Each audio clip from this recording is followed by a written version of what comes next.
Então, muito bom dia a todos, sejam muito bem-vindos a mais um encontro do Amigos do GASP, o Grupo Assistencial Francisco de Assis, hoje que é dia 19 de junho de 2021, e o tema hoje da nossa palestra, do nosso encontro, é livre-arbítrio. Muito bom esse tema.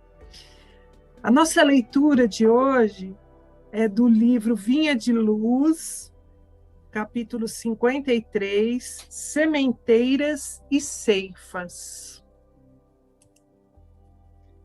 Porque o que semeia na sua carne, da carne ceifará a corrupção. Paulo vem de Gálatas 6:8. Plantaremos todos os dias, é da lei.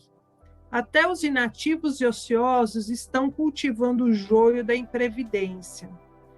É necessário reconhecer, porém, que diariamente colheremos.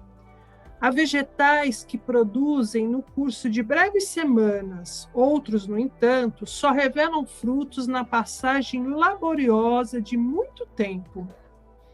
Em todas as épocas, a turba cria complicações de natureza material, acentuando o labirinto das reencarnações dolorosas, demorando-se nas dificuldades da decadência.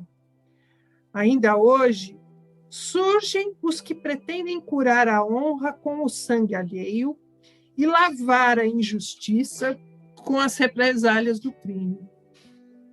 Daí o ódio de ontem gerando as guerras de hoje, a ambição pessoal formando a miséria que há de vir, os prazeres fáceis reclamando as retificações de amanhã.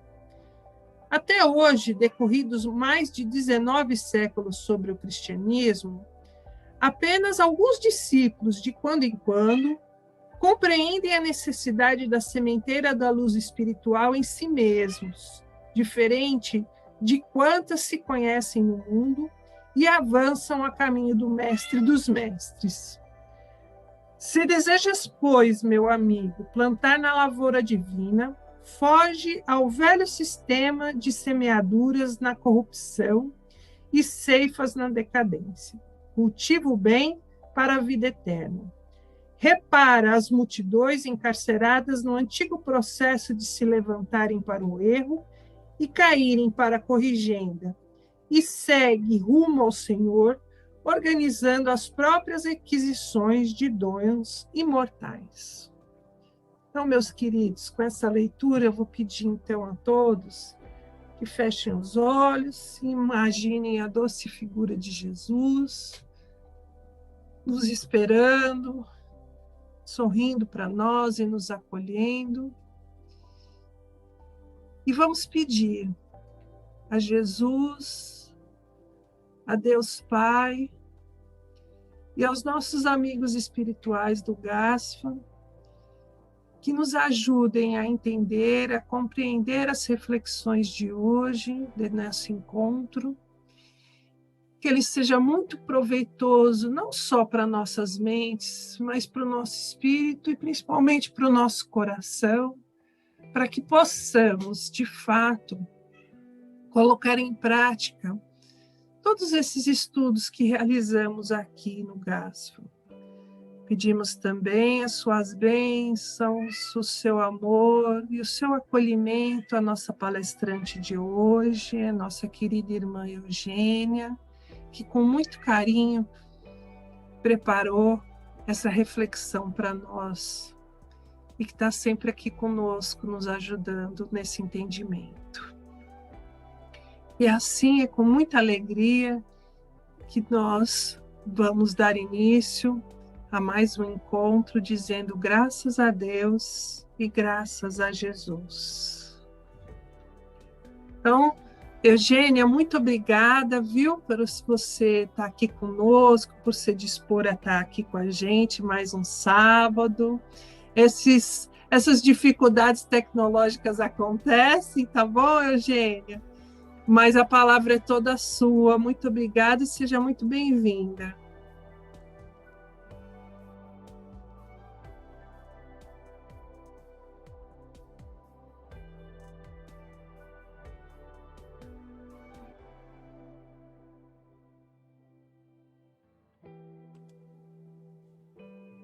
Liga o som, Eugênia.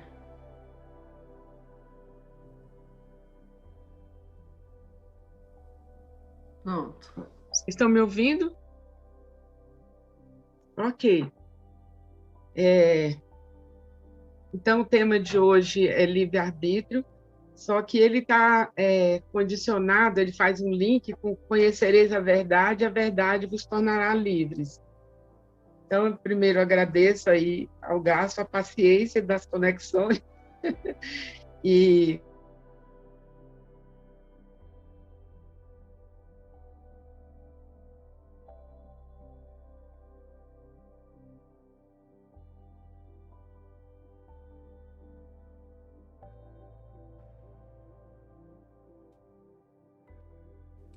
Parece que está congelado, né, Ito e Andréia?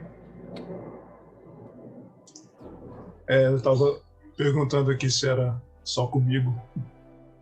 Não. A Eugênia está num processo ruim.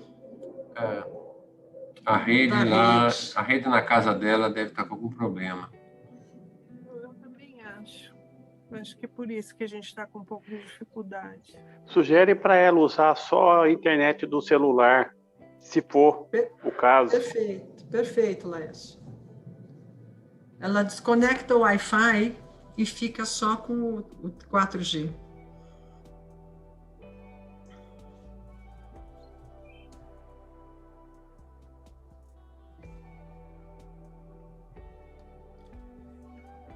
A gente sempre tem problemas, né? Mas com o tempo a gente vai aprendendo essa nova modalidade.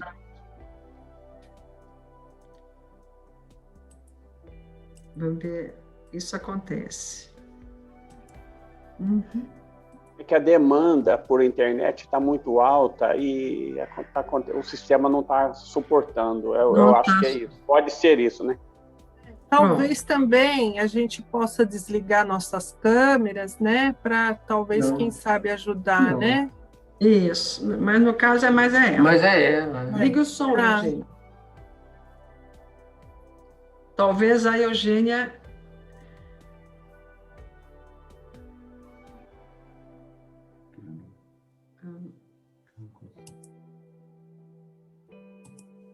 Eugênia, acione o microfone, coloca o dedo no microfone para ativar o som. Isso, pronto. voltando. Quantas vezes forem necessárias. Então, eu também consultei Justiça Divina, com um texto chamado Evolução e Livre-Arbítrio. Tudo é Emmanuel e Chico, né? Livro da Esperança, Ante o Livre-Arbítrio, e o nosso livro com o texto O Destino. Divaldo e Joana tem um livro chamado Em Busca da Verdade, é o livro inteiro sobre isso, mas eu chamo a atenção para o prefácio, porque a nossa proposta de hoje é discutir o livre-arbítrio na ótica do Espiritismo, porque existem várias outras.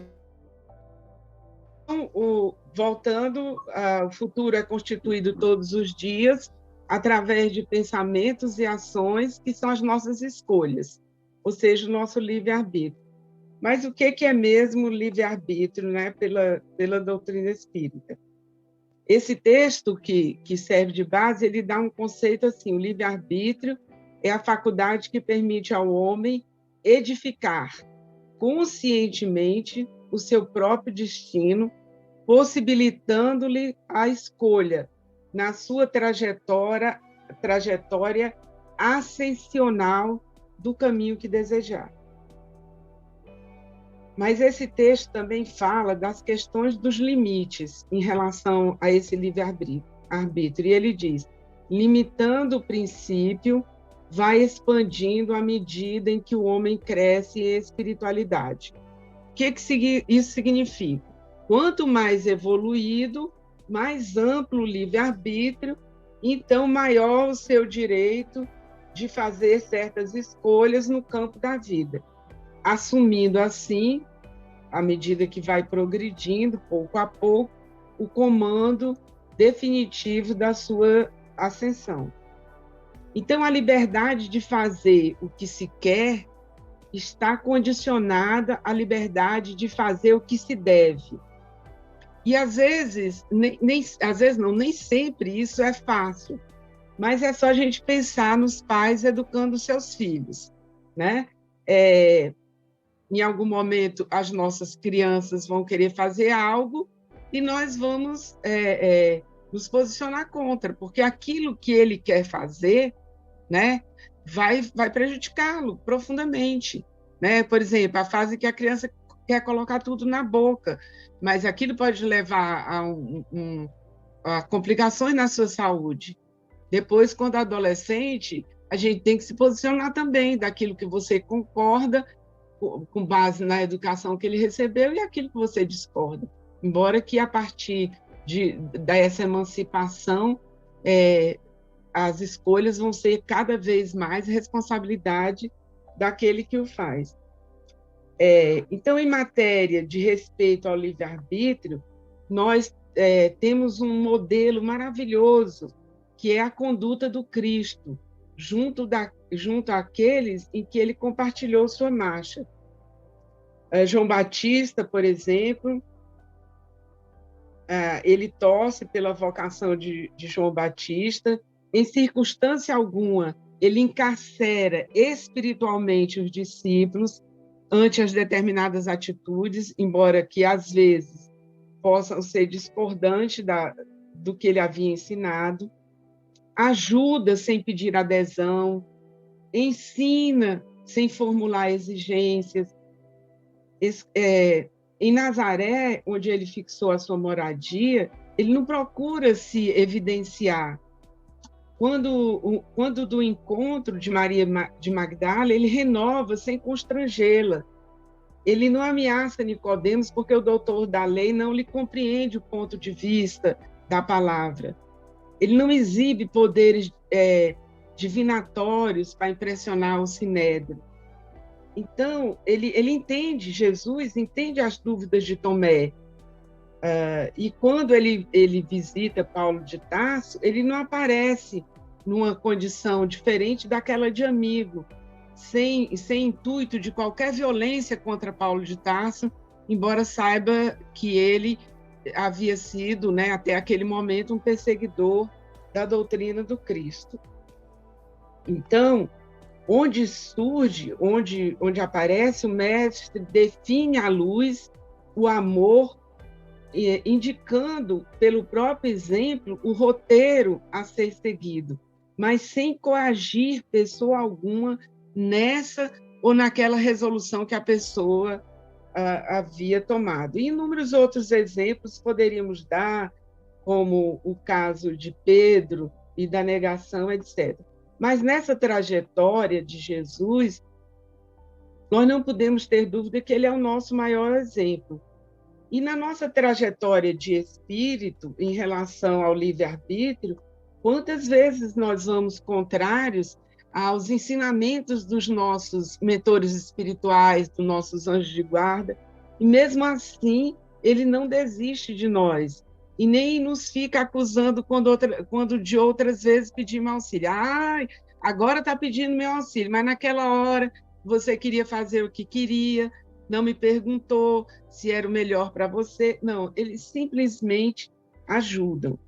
Então, esse deve ser o nosso modelo em relação ao livre-arbítrio das pessoas que nos acompanham nesta vida, né? Seja no nosso ambiente doméstico, seja nas nossas inter-relações pessoais, no trabalho, na própria casa espírita. Então, se o objetivo da nossa vida é aprender, qual é a dificuldade, o que pode nos impedir de aprender? A resposta, né, é sempre a mesma: orgulho, vaidade e vitimização. Orgulho e vaidade, porque nós vamos ter dificuldade de admitir o erro. E sem admitir o erro, fica difícil corrigi-lo. E a vitimização é assim, é corrigir sem se vitimizar.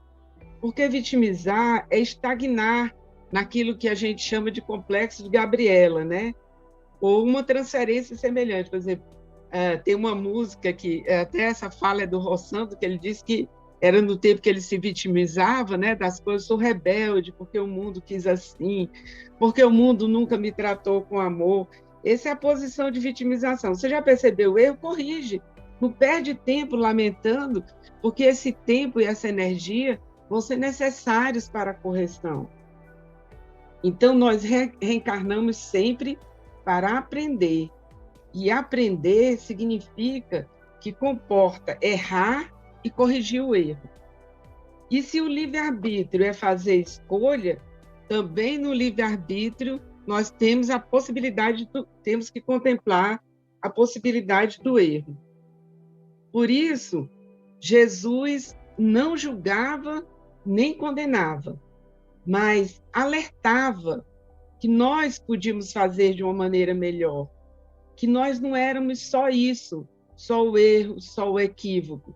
Então, na verdade, cada vez que Jesus se deparava com essas questões, ele sempre dava uma injeção de ânimo para que essa questão se fizesse melhor, para que nós descobríssemos o melhor dentro de nós e soubéssemos que somos capazes de fazer mais do que isso. Então, meus irmãos, não há fatalidade, como os textos nos falam, Emmanuel principalmente, não há fatalidade para o mal, e sim destinação para o bem. Porque um dia, como o jargão da doutrina espírita, um dia todos nós seremos anjos. Então, a coisa acontece dessa forma. O nosso Pai Criador organizou leis eternas, que são as margens de segurança para o nosso viver. Mas há uma pauta, uma folha em branco para nós, filhos, que corresponde justamente ao nosso livre-arbítrio. E uma dessas leis fala justamente que nós iremos alcançar a angelitude. Portanto, essas leis que regem a vida, na verdade, são os nossos auxílios, na medida em que nos colocam limites, para não comprometermos tanto assim as nossas vidas, né? Os amigos invisíveis também nos ajudam a aliviar a pressão, a maioria dessa pressão gerada por nós próprios, né? Esses amigos espirituais nos dão amor, orientação, proteção de que necessitamos, mas, todavia, não tomam decisões por nós. A decisão virá sempre de nós.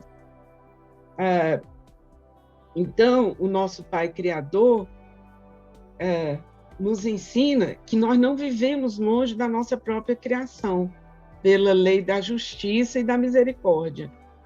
Então, como diz o cancioneiro popular, cada um de nós compõe a sua história e cada ser em si carrega o dom de ser capaz e de ser feliz.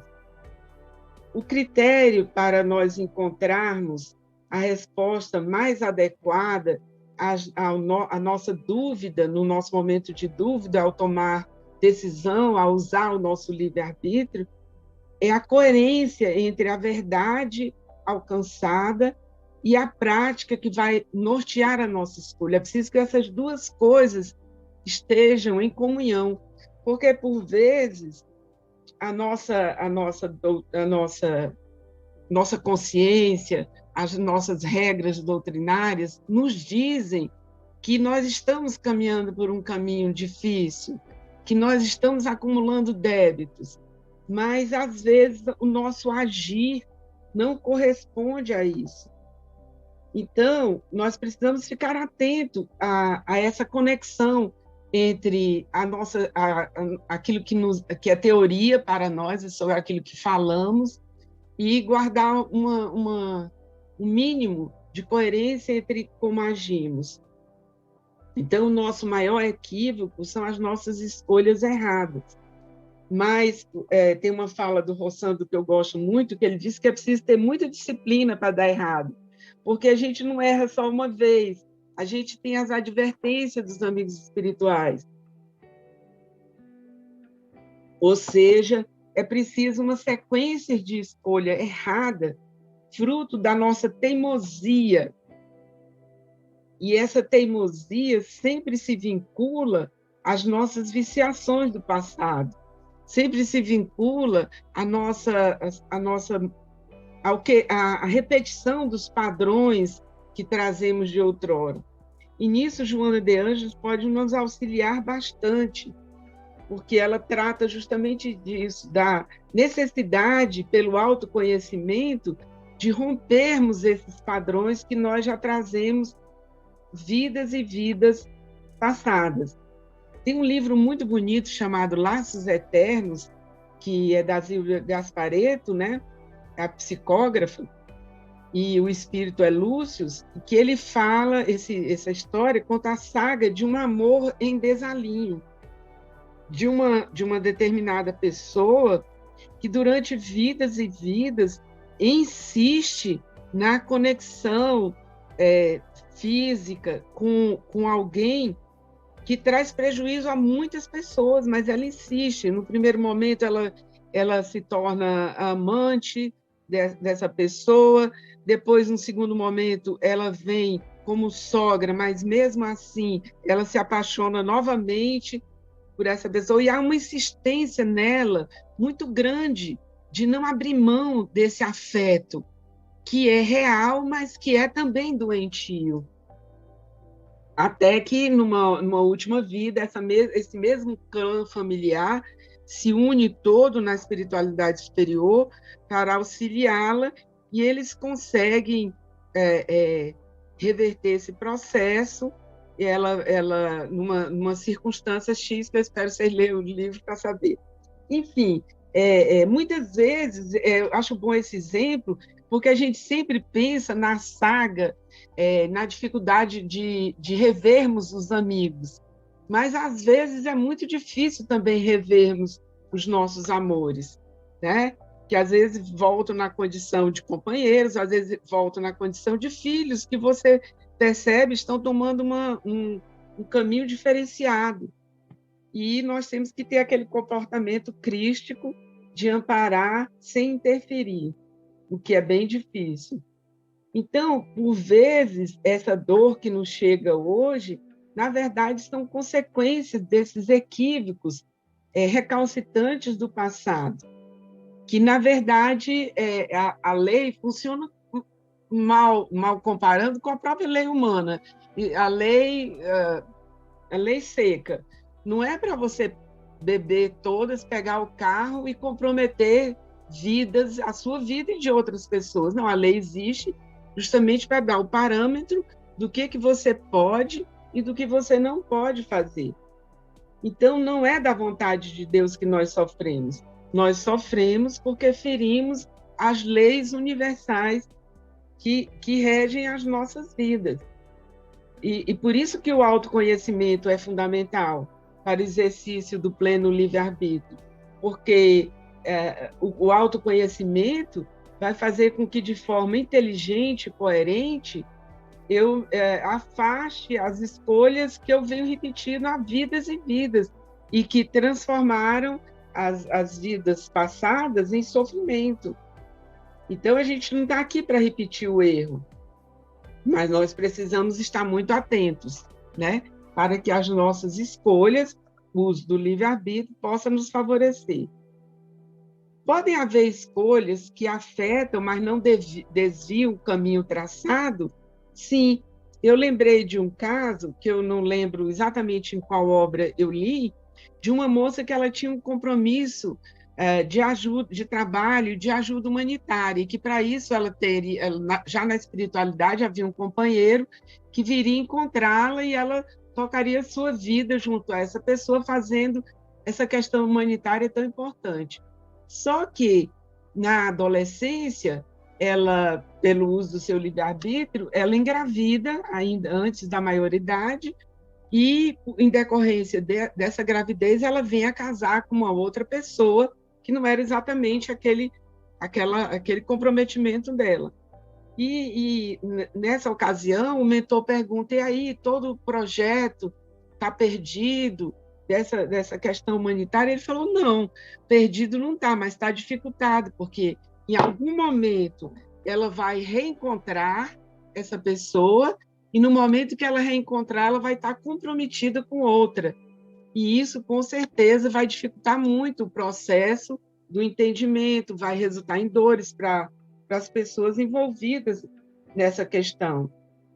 Então, a nossa escolha, quer dizer, o uso do livre-arbítrio, pode alterar a ênfase ou a direção da trajetória, mas, com a ajuda da espiritualidade, eles sempre procuram que não modifique profundamente o nosso acordo, a missão que nos trouxe a essa vida, para que isso não seja... para que isso não seja, para que essa vida não seja comprometida. Então, as experiências possíveis são a partir das nossas decisões, mas mesmo quando os mentores fazem o apoio necessário, os reajustes são sempre em cima das nossas decisões. Então, o nosso espírito vai crescendo à medida que ele se esforça para perseverar e ampliar as experiências que nos são favoráveis e a modificar aquelas que não são adequadas para a missão que nos trouxe a essa vida. A grande dificuldade em relação à escolha, segundo esses autores, é lidar com o conflito entre as nossas inclinações negativas, nós também temos inclinações positivas, obviamente, e que tentar superar essas dificuldades milenares que nós já trazemos. E saber que tudo são possibilidades, né? Eu lembrei daquele trecho da canção que diz: a mão que toca o violão, se for preciso, faz a guerra. Então, a mesma intuição que pode nos levar à arte e à melhoria das nossas vidas, a compreensão de uma forma maior do nosso viver, também pode nos levar, pelo nosso livre-arbítrio, a um comprometimento bastante sério. Quando éramos pequenos, nossos pais fizeram uma série de opções por nós, mas chega um momento em que nós temos que, confiando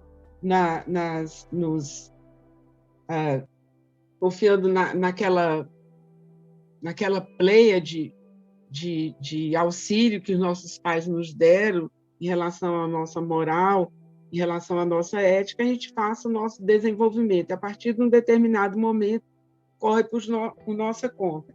Assim também a nossa vida espiritual. Nós temos o amor, a influenciação positiva da espiritualidade, mas essas decisões que tomamos e a responsabilidade sobre elas é nossa. E isso é uma coisa que nós precisamos ter nítido. Então, é preciso que digamos não às nossas inclinações negativas, o que não é fácil, porque elas são parte de companhia das nossas vidas, e possamos dizer sim para as nossas boas inclinações. Como é que a gente consegue isso? A fórmula é dentro do Evangelho: orai e vigiai. E vigiar requer autoconhecimento, porque senão eu vou atribuir sempre aos outros, como Joana nos fala, a causa das nossas dificuldades. Então eu vou dizer que eu não faço isso porque meus filhos não me deixam, porque o meu esposo não concorda, porque a sociedade em que eu vivo me joga sempre numa opção duvidosa, em opções duvidosas, porque a religião que eu abracei diz que eu tenho que seguir em frente para cumprir o karma da minha vida, né? E aí a gente vai se arrastando muitas vezes por relações abusivas, que nada mais são do que nossa falta de força e de coragem para sairmos de diversas situações. Esses dias, conversando com uma amiga, ela me disse algo que eu achei muito interessante. Ela estava num processo de separação e ela dizia: amiga, a gente precisa de muito mais coragem para separar do que para casar. Verdade, porque na hora do casamento você está empolgadíssima, né? Com aquelas circunstâncias, certo que vai ser a pessoa mais feliz do mundo. ao lado daquela outra, e realmente o momento do divórcio, que era o momento que ela estava passando, ela falava, é preciso de muito mais coragem, muito mais decisão, muito mais de alto amor, né, para não continuar. Então, orar e vigiar significa que eu vou ficar atenta no vigiar e no orar. No orar é manter a conexão com a espiritualidade superior, receber fortaleza através dessa conexão, receber consolação, e muitas vezes coragem mesmo, para mudar o rumo das nossas vidas.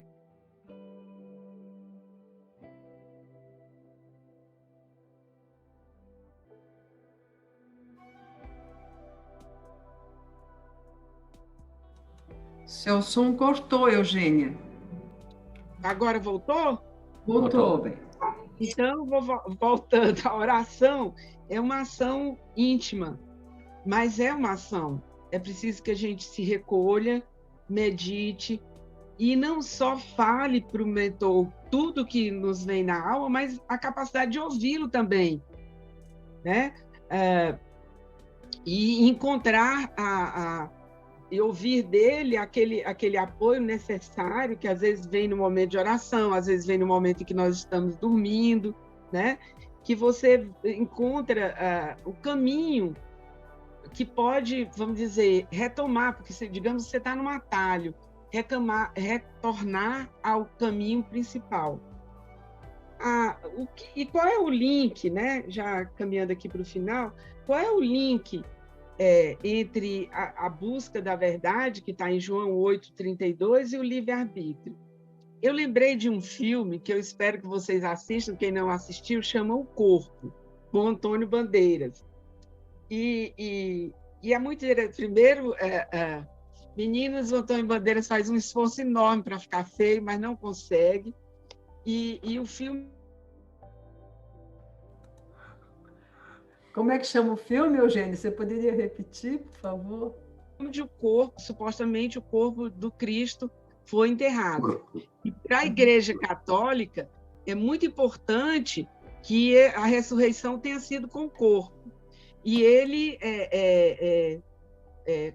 faz todo um trajeto e tal. E, na verdade, por que tem a ver isso com a questão da busca da verdade? Porque, ao final do filme, você vê que a única pessoa que estava interessada em saber a verdade era ele. Porque a igreja não estava interessada, a Igreja Católica não estava interessada, os vários conflitos políticos da região não estavam interessados em saber a verdade, e ao final você percebe, pela reflexão que ele faz, que a única pessoa que queria saber a verdade era ele. E aí eu lembrei de uma música da Elis que fala assim, que a verdade não rima, porque a verdade não é fácil.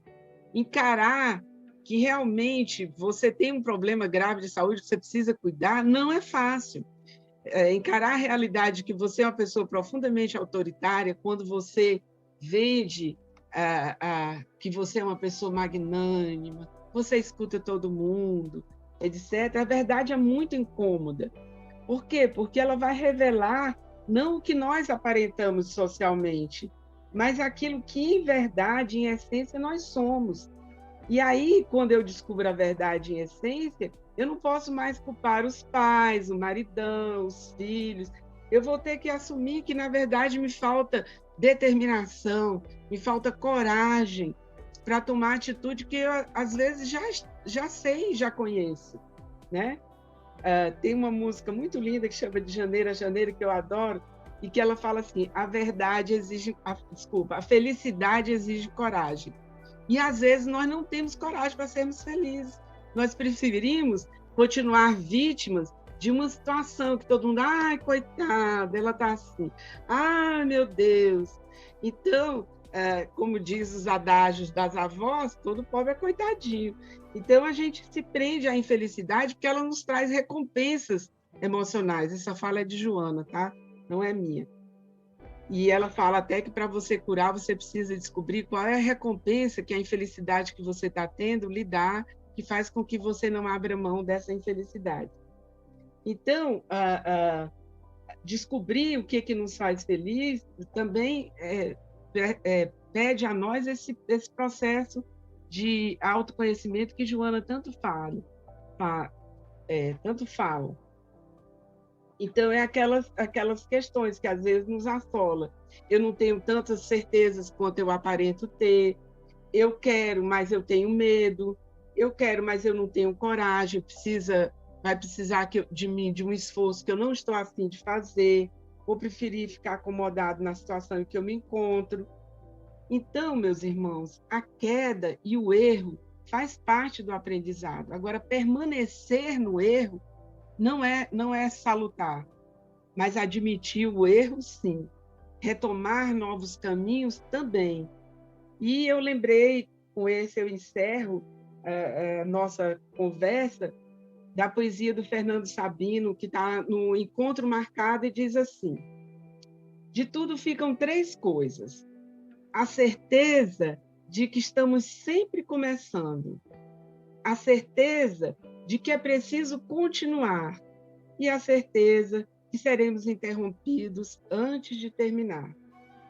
Então, vamos fazer da interrupção um caminho novo, fazer da queda um passo de dança, do medo uma escada e do sonho uma ponte para a procura da nossa felicidade.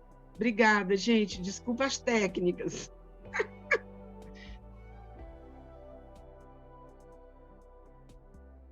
A Deus, obrigado, Senhor, por estarmos reunidos em seu nome, por esse aprendizado que tanto faz pensarmos em nossas atitudes, nas nossas vidas, procurando, desta forma, acertar o máximo possível em nossas atitudes, em nossos pensamentos e em nossas decisões. Que o teu amor envolva, Senhor, os nossos lares, a cada um que mora em nossa casa. Envolva, Senhor, os nossos vizinhos, com muito amor, com muito carinho. E todas aquelas famílias, principalmente, que estão passando por dificuldades e necessidades. Que possamos, Senhor, a cada dia sermos inspirados por esses trabalhadores incansáveis da tua seara, para que possamos sermos úteis ao nosso próximo, que tenhamos mais ânimo para enfrentar todas as dificuldades, tendo como o farol os ensinamentos de Jesus. Vamos todos, então, num só pensamento, fazemos a oração que Jesus nos ensinou. Pai nosso que estais nos céus, santificado seja o vosso nome. Venha a nós o teu reino. Seja feita a tua vontade, assim na terra como nos céus. O pão nosso de cada dia dai-nos hoje. Perdoai as nossas ofensas, assim como nós perdoamos aqueles que nos têm ofendido. Não deixeis cair quando em tentações, mas livrai-nos de todos os males. Que assim seja, graças a Deus.